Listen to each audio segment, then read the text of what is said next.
Le professeur a été stupéfait de découvrir un garçon courant plus vite qu'une voiture. Il s'est immédiatement lancé à sa poursuite, mais a failli entrer en collision avec le garçon. Pourquoi me suivez-vous? Vous savez à quelle vitesse vous alliez? Si c'est le cas, vous couriez à près de 12 miles à l'heure. Et alors?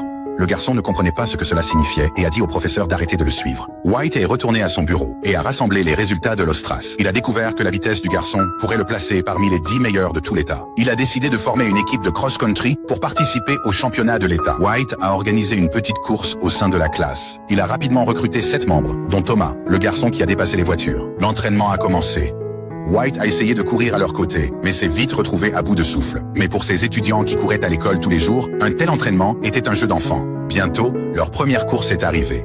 Le classement de cross-country classait les coureurs. L'équipe avec le total de points le plus bas de ses 5 meilleurs coureurs gagne. Après le début de la course, Thomas est resté dans le top 3 et les autres membres de l'équipe ont également bien performé. Mais lorsqu'ils ont atteint les collines, la vitesse de Thomas a chuté brusquement et un coureur après l'autre l'a dépassé. Lorsqu'il a franchi la ligne d'arrivée, il était sorti du top 10 et leur équipe a terminé dernière. Le lendemain, White a conduit son équipe sur un terrain parsemé de monticules pour simuler un entraînement en colline. Les athlètes ont couru tour après tour jusqu'à être complètement épuisés. Le jour des préliminaires du championnat de l'État, tout le monde débordait de confiance. Au début de la course, Thomas a pris la tête avec ses coéquipiers juste derrière. Les collines qui les avaient autrefois écrasés ne pouvaient plus les retenir. Mais pendant le sprint final, Thomas a trébuché et est tombé. Il s'est relevé en toute hâte et a foncé en avant, obtenant finalement la 2e place. Un par un, les autres membres de l'équipe ont franchi la ligne d'arrivée.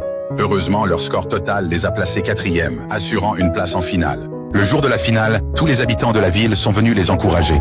Le coup de feu de départ a retenti et toute leur persévérance et endurance ont convergé à ce moment-là. Thomas a tout donné et a pris la 1re place. Les 3 autres coéquipiers ont suivi, mais le reste était à la traîne. White est devenu anxieux. Puis le garçon joufflu qui traînait toujours à l'arrière du peloton est apparu. Il a dépassé adversaire après adversaire, libérant chaque once de potentiel. Que la première équipe championne de cross-country de l'État de Californie soit McFarland. À la fin, ils ont remporté le championnat. Dieu récompense ceux qui donnent tout.